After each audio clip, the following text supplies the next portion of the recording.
नमस्कार दर्शकों, आप सभी को प्रेम भरी राधा स्वामी जी। आज 26 जनवरी 2025 को पूरा देश बड़े ही हर्षोल्लास और प्रेम के साथ गणतंत्र दिवस मना रहा है। आप सभी को भी गणतंत्र दिवस की ढेरों शुभकामनाएं।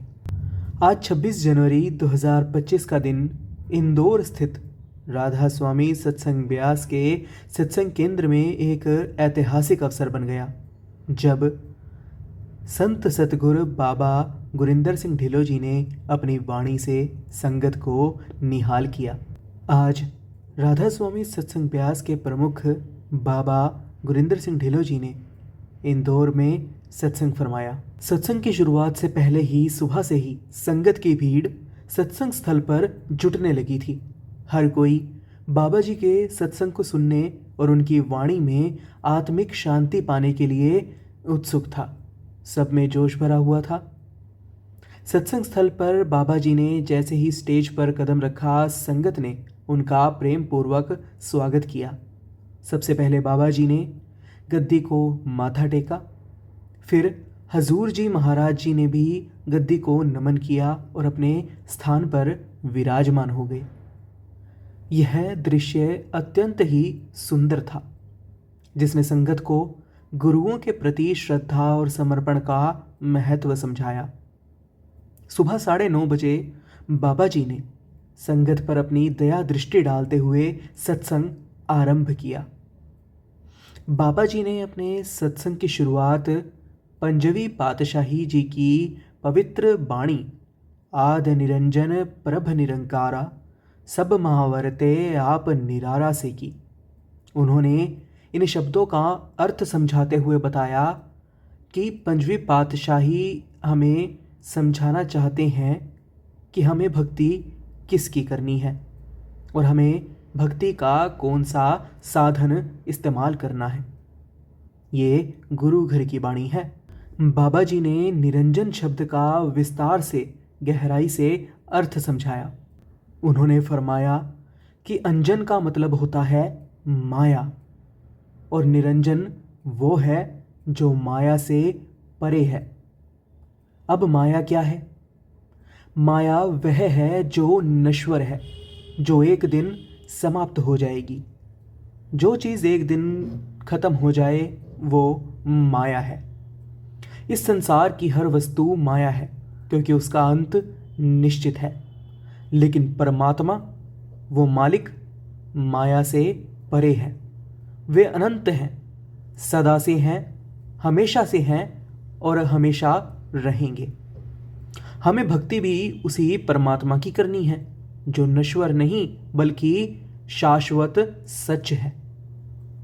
बाबा जी ने समझाया कि माया में उलझने से हम अपने असली मकसद से, असली उद्देश्य से भटक जाते हैं। बाबा जी ने समझाया कि जैसे जैसे हम भजन सुमिरन और सेवा के मार्ग पर चलते हैं, वैसे वैसे माया का प्रभाव कम होने लगता है और हम परमात्मा के मालिक के निकट पहुंचने लगते हैं। हमें इस माया से खुद को प्रभावित नहीं होने देना है और सच्चे सतगुरु में, सच्चे मालिक में अपना ध्यान लगाना है। बाबा जी ने बुल्ले शाह जी के शब्दों का जिक्र करते हुए कहा कि बुल्ले शाह जी ने फरमाया था, लख बारी जो करे इबादत कदे ना बने नमाजी, जे अगर प्यार ना होवे पल्ले ता रब भी ना होवे राजी। बाबा जी ने समझाया कि अगर हमारे दिल में परमात्मा के प्रति सच्चा प्रेम नहीं है तो सारी इबादत, सारी पूजा पाठ व्यर्थ है, बेकार है।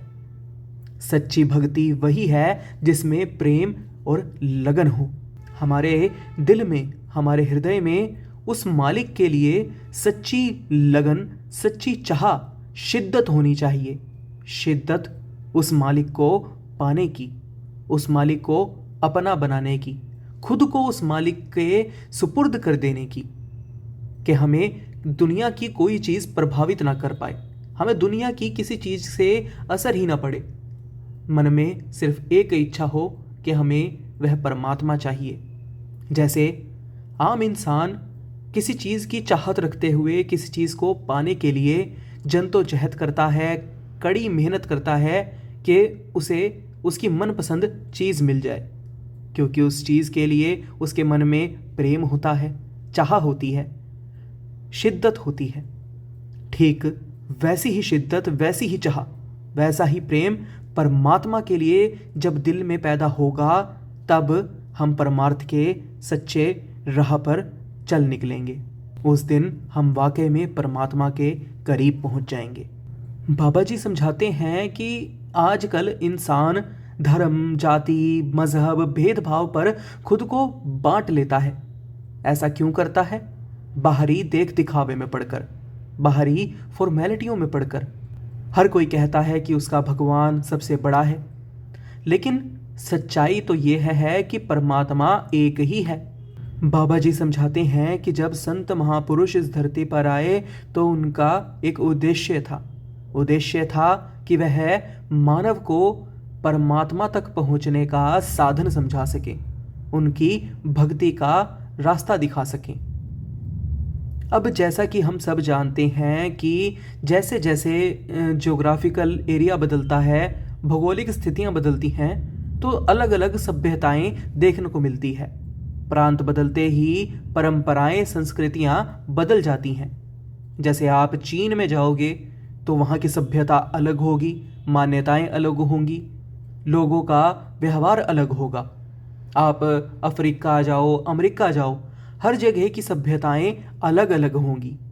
बल्कि हमारा भारत देश, यह भी विभिन्न सभ्यताओं का मेल है। यहाँ के भी अलग अलग कोनों में आपको अलग अलग सभ्यताएं, अलग अलग विचारधारा देखने को मिलेगी। ऐसे ही जब संत महापुरुष इस धरती पर आए तो उन्होंने अपने आसपास के माहौल को देखते हुए, समय की ज़रूरत को समझते हुए, नज़ाकत को समझते हुए, इंसान को उसी की भाषा में समझाने के लिए माहौल को देखते हुए अलग अलग तरीके से अपने अपने साधन बताए। अब आप खुद ही विचार करिए कि एक बच्चा जिसे अंग्रेज़ी बिल्कुल भी नहीं आती, अगर आप उसे अंग्रेज़ी में कोई चीज़ समझाओगे तो क्या उसे समझ में आएगी? नहीं, उसको आपको उसी की भाषा में समझाना पड़ेगा। ऐसे ही अलग अलग जगह पर अलग अलग संत महापुरुषों ने परमात्मा को पाने के लिए अलग अलग भाषा में, अलग अलग तरीके से साधन पेश किए। लेकिन उन साधनों में कहीं भी उन्होंने यह नहीं कहा कि परमात्मा कई सारे हैं।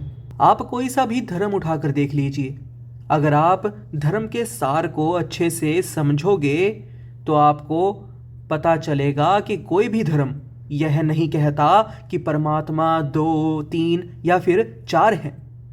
सभी धर्म कहीं ना कहीं यही समझाते हैं कि परमात्मा केवल एक ही है और हमें भी उस एक परमात्मा की ही भक्ति करनी है। परमात्मा की भक्ति के साधन अलग अलग हो सकते हैं, लेकिन परमात्मा एक ही है। इसलिए हमें परमात्मा को पाने की जुगत करनी है, ना कि अलग अलग मजहबों में फंसना है, जाति धर्म में फंसना है, भेदभाव में पड़ना है।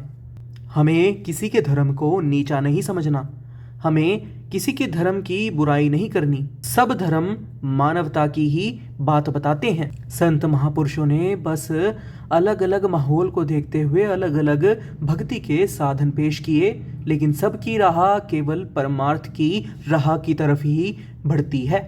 बाबा जी ने समझाया कि असली गुरु शरीर नहीं है, असली गुरु तो शब्द है। लेकिन इंसान इस शरीर के पीछे पागल हो जाता है। हमें इस शरीर के दर्शन नहीं करने, इस शरीर को मत्थे टेकने से कुछ नहीं मिलने वाला। असली भक्ति हमें शब्द की करनी है। शब्द ही सच है, शब्द ही गुरु है। हमें शब्द में ही ध्यान लगाना है, शब्द की ही भक्ति करनी है। ये शरीर तो सिर्फ और सिर्फ एक जरिया है, क्योंकि इंसानी दायरों में फंसे होने की वजह से एक शरीर ही दूसरे शरीर को कुछ समझा सकता है। लेकिन असली गुरु, असली सच शब्द है, और ये शब्द कहीं बाहर नहीं है। ये शब्द तो शुरुआत से ही हम सब के अंदर विराजमान है। जिस पल से हमने सांस लेना शुरू किया है उस पल से ही शब्द हमारे भीतर ही विद्यमान है। सिर्फ हमारे अंदर नहीं, कण कण में शब्द का वास है। इस संसार में, इस सृष्टि में शब्द का वास है। जिस दिन हमारे शरीर में से शब्द निकल गया उस दिन हमारे शरीर के प्राण निकल जाएंगे, हमारी जान चली जाएगी। ऐसे ही अगर किसी दिन परमात्मा ने मौज में आकर अपने शब्द को इस सृष्टि से, इस संसार से वापस बुला लिया तो उस दिन प्रलय आ जाएगी और इस संसार का, इस सृष्टि का भी अंत हो जाएगा। शब्द और मालिक अलग अलग नहीं है। मालिक की शक्ति का नाम ही शब्द है। इसलिए अगर आप ऐसा सोचते हैं कि आप किसी गुरु के पास जाएंगे, कि बाबा के पास जाएंगे और वो आपके अंदर कुछ जादू मंत्र करके शब्द डाल देगा, तो ऐसा नहीं है बच्चे। शब्द तो आपके अंदर ही है। सतगुरु तो केवल और केवल आपको युक्ति बताएंगे कि उस शब्द का ध्यान कैसे करना है, किस युक्ति के जरिए उस शब्द को महसूस करना है। यह युक्ति सतगुरु बताते हैं। बाबा जी पलटू साहब के शब्दों का उल्लेख करते हुए कहते हैं कि पलटू एक ही एक है, दूसर ना ही कोई। इससे उन्होंने संगत को समझाया कि हमें उसी एक परमात्मा की भक्ति करनी है जो शाश्वत है, जो सर्वव्यापी है, जो संसार के बनने से भी पहले से थे, जो संसार के बनने के बाद अभी भी हैं और संसार के अंत होने के बाद भी हमेशा रहेंगे। उस शाश्वत और सर्वव्यापी मालिक की हमें भक्ति करनी है।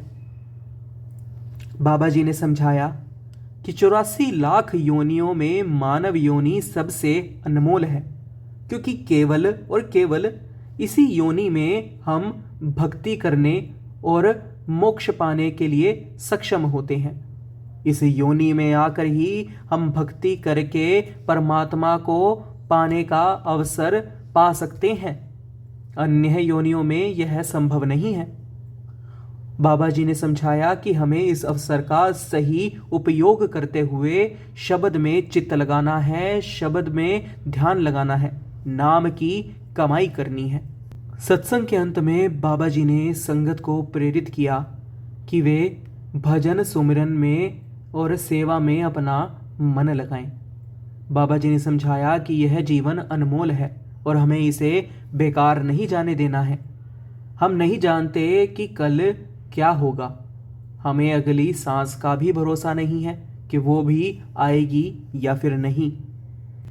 इसलिए हमें आज से, अभी से ही परमात्मा के नाम में अपना ध्यान लगाना चाहिए।